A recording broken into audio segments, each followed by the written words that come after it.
सभी का स्वागत है। मैं हूं आपके साथ सृष्टि शुक्ला। और जिस तरीके से सपा के कार्यकर्ताओं ने लखनऊ के राजभवन में विरोध प्रदर्शन जताया है, नीट और जेईई की परीक्षाओं को लेकर के विरोध प्रदर्शन किया गया, पुलिस को लाठीचार्ज करना पड़ जाता है, सैकड़ों कार्यकर्ता राजभवन का घेराव कर लेते हैं। नीट और जेईई की परीक्षाओं को लेकर के इनका हल्ला बोल जारी है। कार्यकर्ताओं, सपा के कार्यकर्ताओं से हमने बात करी तो उनका ये कहना है कि जान जरूरी है या फिर एग्जाम जरूरी है। लेकिन जब बीजेपी के नेताओं से हम बात करने की कोशिश करते हैं तो उनका ये कहना है कि जान भी जरूरी है और एग्जाम भी जरूरी है। लेकिन ऐसे इस समय जो स्थिति बनी हुई है, कोरोना का जो काल चल रहा है, लोग इतना परेशान है, आंकड़ों में लगातार बढ़ोतरी होती चली जा रही है, ऐसे में दोनों चीजें कैसे पॉसिबल है, ये बड़ा सवाल है।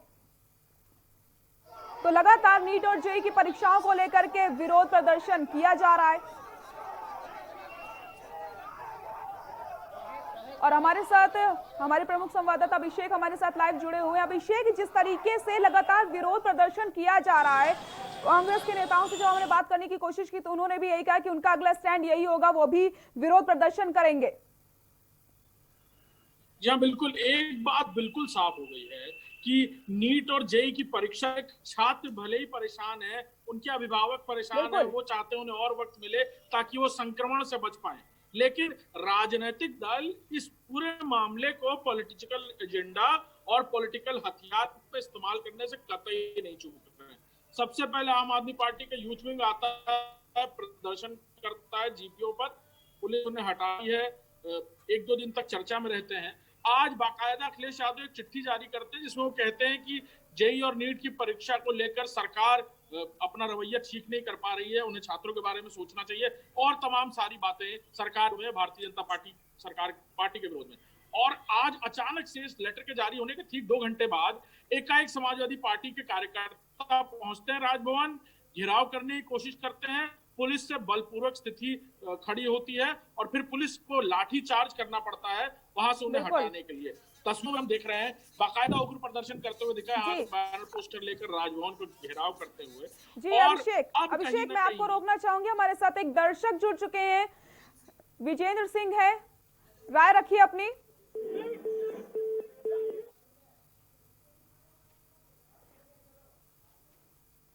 जी अभिषेक, अपनी बात पूरी करिए।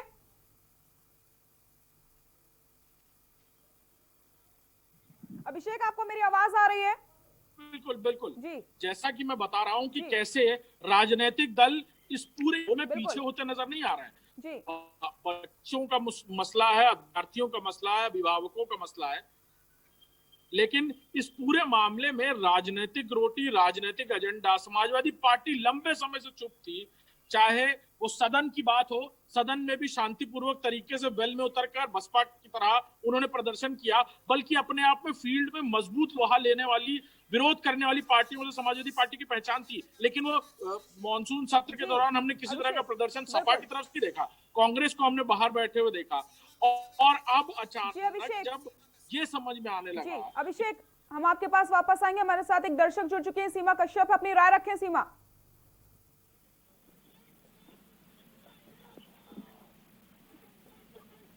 अपनी राय रखें।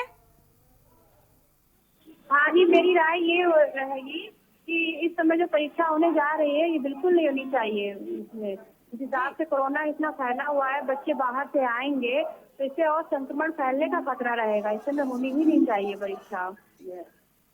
जी।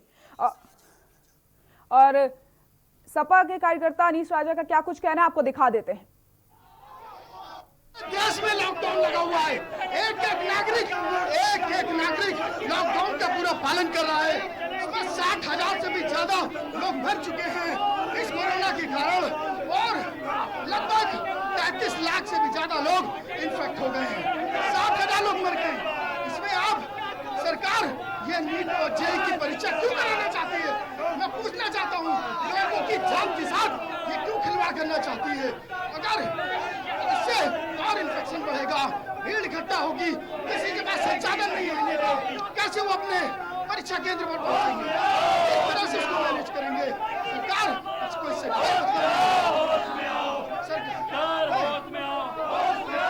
सरकार हर स्तर पर पूरी तरह से विफल हो चुकी है और अपनी विफलताओं को छुपाने के लिए उस तरह से कर रही है। लेकिन हम ये चीज नहीं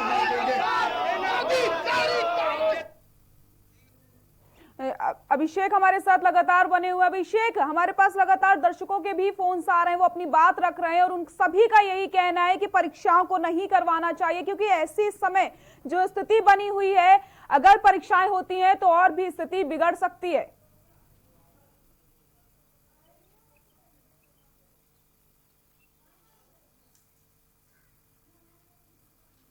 अभिषेक, आपको मेरी आवाज आ रही है?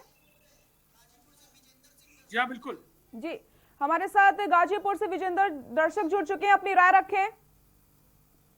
हाँ मैडम, कहना ये था कि लगभग 18 वर्ष के बेहद मासूम बच्चों। हेलो जी जी, आपकी आवाज आ रही है, आप अपनी बात पूरी करिए। लगभग 18-19 वर्ष के बच्चे, जो मासूम बच्चे हैं, दूर दराज के गांवों से आते हुए, सब अपने अपने निजी जहाँ पर वो पढ़ते थे वहाँ से छोड़ छोड़ के घरों पर बैठे हुए हैं। उनका इस कोरोना काल की विपद परिस्थिति में किस प्रकार और किस साधन से अपने अपने एग्जामिनेशन सेंटरों तक पहुंच पाएंगे, इस विकट परिस्थिति को देखते हुए और क्या रणनीति है, किस प्रकार बच्चों को कोरोना से बचाया जा सकता है और उस बीच में परीक्षा कैसे कराई जा सकती है। बिल्कुल सही कहा आपने। तो लगातार हमारे साथ दर्शक जुड़े हुए हैं। अभिषेक, लगातार दर्शक हमारे साथ जुड़ रहे हैं, अपनी बात रख रहे हैं और उनका यही कहना है कि कैसे बच्चे सेंटर तक पहुंचेंगे। इस समय जो चिंताजनक स्थिति बनी हुई है, आंकड़े में लगातार बढ़ोतरी होती चली जा रही है, अगर परीक्षाएं करवाई जाती हैं तो और भी ज्यादा परेशानी बढ़ सकती है।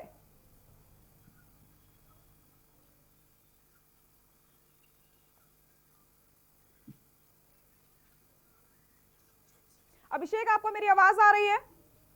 हाँ, बिल्कुल जी। अभिषेक, जैसा कि लगातार हम सुन रहे हैं फोन कॉल्स पर, जी। लोग अपनी परेशानियां बता रहे हैं कि कैसे परीक्षा, जब लॉकडाउन की है या कोविड संक्रमण के बीच परीक्षाएं चल रही हैं, तो अब तक बीएड की परीक्षा को लेकर जितनी व्यापक तैयारी की गई थी वो ध्वस्त होते हुए नजर आई। तो अब जेई की परीक्षा की बात की जा रही है, नीट की परीक्षा की बात की जा रही है, तो निश्चित तौर पर उनकी अपनी परेशानी जाहिर करना स्वाभाविक बात है। लेकिन इस पूरे मामले पर राजनीतिक दल भी कहीं से पीछे नहीं है। समाजवादी पार्टी की अपनी बात की जाए, जो सदन में प्रदर्शन करती हुई नहीं नजर आई थी और भी किसी एजेंडे पर उस तरह मुखर होते हुए नजर नहीं आई, उसे बिल्कुल साफ लगा कि ये एजेंडा आगे चलकर पॉलिटिकल माइलेज और कहीं ना कहीं सीधे छात्रों से जुड़ा हुआ हो सकता है। और अगर ये परीक्षा का विरोध किया जाए, सरकार का विरोध, तो निश्चित तौर पर एक के बाद एक राजनीतिक दल तो सामने आ रहे हैं। और अब ये देखना होगा कि सरकार अपनी तरफ से किस तरह का निर्णय लेगा। या तो सरकार की तरफ से इस तरह का निर्णय लिया जाए जिससे छात्र, अभिभावक परीक्षा भी दे पाए, संक्रमण से भी दूर रहें, चाहे वो ऑनलाइन तरीका हो या फिर किसी और तरीके की वैकल्पिक व्यवस्था, या फिर सीधा रास्ता होगा 3 महीने का वक्त देना। लेकिन ये देखने वाली बात होगी कि अब सरकार किस तरह के जवाबों के साथ सामने आती है, जब प्रदर्शन राजभवन तक पहुंचने लग गए हैं। कल आपको बता दें कि कल आम आदमी पार्टी की तरफ से भी नीट और इसकी परीक्षा को लेकर के, जेईई परीक्षा को लेकर के प्रदर्शन किया जाना है। बाकायदा उनकी तरफ से आह्वान किया गया है कि वो शिक्षा मंत्री की अर्थी निकालेंगे, भैंसा कुंड तक ले जाएंगे। इस तरह की बातें सुनने में आ रही हैं। तो निश्चित तौर पर यह साफ है कि राजनीतिक दल एक के बाद एक आगे पीछे कर रहे हैं। होड़ मच गई है नीट और जेईई की परीक्षा को रद्द कराने का श्रेय लेने के लिए। बिल्कुल अभिषेक, इन तमाम जानकारी के लिए आपका बहुत बहुत शुक्रिया। तो लगातार नीट और जेईई की परीक्षाओं को लेकर विरोध प्रदर्शन किया जा रहा है। तमाम पार्टियों का यही कहना है कि विरोध प्रदर्शन वो करती रहेंगी, क्योंकि जिस तरीके से नीट और जेईई की परीक्षाएं। और हमारे साथ आलम जुड़ चुके आजमगढ़ से दर्शक हैं, राय रखें अपनी। हाँ, हमारी राय ये है मैडम जी कि नीट की परीक्षा जो कराने 13 को जा रहे हैं या जेईई मेंस की, इसमें सेंटर इतनी दूर है तो जाने में बड़ी दिक्कतें हैं। कोरोना हो जाए या ना हो जाए तो दूसरा मैटर है। कोरोना तो पूरी दुनिया में हो है, लेकिन किराया बनारस या लखनऊ जाने के लिए कोई बस का इंतजाम नहीं है। कोई अपनी गाड़ी करो तो 2000 से 4000 रुपया किराया लगेगा। एक बात। दूसरी बात ये है, जब पूरा देश कोरोना से लड़ रहा है तो इसको 1 महीना और टालना चाहिए। बिल्कुल। दूसरे कोरोना काल में जब हर चीज प्रभावित हुई है, शिक्षा भी प्रभावित हुई है, बच्चे 4 महीने से छोटे बच्चे, बड़े पढ़ते, यूनिवर्सिटियां सब बंद है, जी। तो परीक्षा को टालना मेरी समझ से बेहतर है।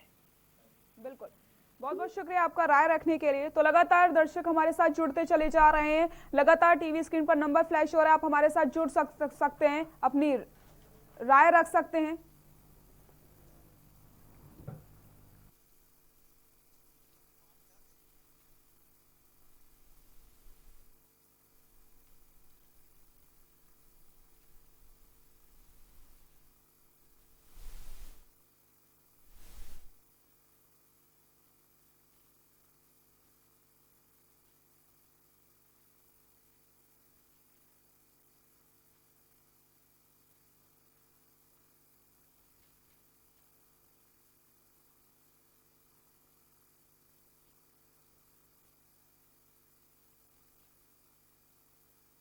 को लेकर विरोध प्रदर्शन जताया जा रहा है। दर्शकों के लगातार हम फोन आ रहे हैं, वो अपनी राय रख रहे हैं कि काफी परेशानियों का सामना करना पड़ेगा। बिल्कुल परेशानियों का सामना करना पड़ेगा कि कैसे लोग सेंटर्स तक पहुंचेंगे, क्योंकि कोरोना का काल चल रहा है, ऐसे में किसी भी साधन की व्यवस्था नहीं हो पा रही है।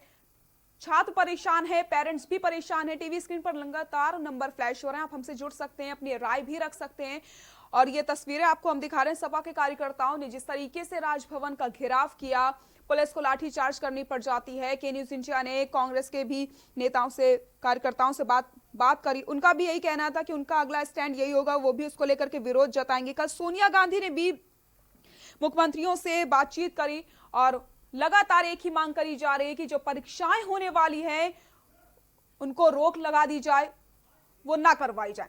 तो लगातार विरोध प्रदर्शन किया जा रहा है, उसको लेकर के छात्र के भी, सोशल मीडिया की अगर बात की जाए तो छात्र भी लगातार विरोध जता रहे हैं कि ऐसे में इतनी चिंताजनक स्थिति बनी हुई है, आंकड़ों में लगातार बढ़ोतरी हो रही है, ऐसे में ये परीक्षाएं हो रही हैं, आगे और भी ज्यादा स्थिति खराब हो सकती है। क्योंकि जिस तरीके से बीएड की परीक्षाएं करवाई गई थी, कई सारे इंतजाम किए गए थे, लेकिन उसके बाद, और हमारे साथ दर्शक जुड़ चुके हैं धीरेन्द्र हाथरस से, राय रखिए धीरेन्द्र अपनी।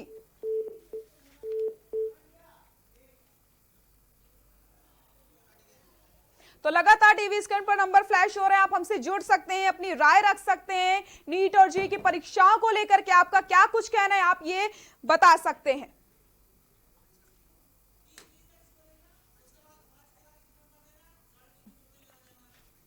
तो लगातार नीट और जेईई की परीक्षाओं को लेकर विरोध जताया जा रहा है। किस तरीके से सपा के कार्यकर्ताओं ने राजभवन का घेराव किया, उसके बाद पुलिस को लाठीचार्ज भी करना पड़ गया। और सीधे आपको ले चलते हैं गोंडा, जहां पर मुख्यमंत्री योगी आदित्यनाथ क्या कुछ कह रहे हैं, आपको दिखा देते हैं। उत्तर प्रदेश शासन में मंत्रिमंडल के मेरे सहयोगी मंत्री, स्वास्थ्य एवं परिवार कल्याण के मंत्री श्री जयप्रताप सिंह जी, समाज कल्याण मंत्री श्री रमावती शास्त्री जी, माननीय सांसद श्री ब्रजभूषण शरण सिंह जी, माननीय विधायकगण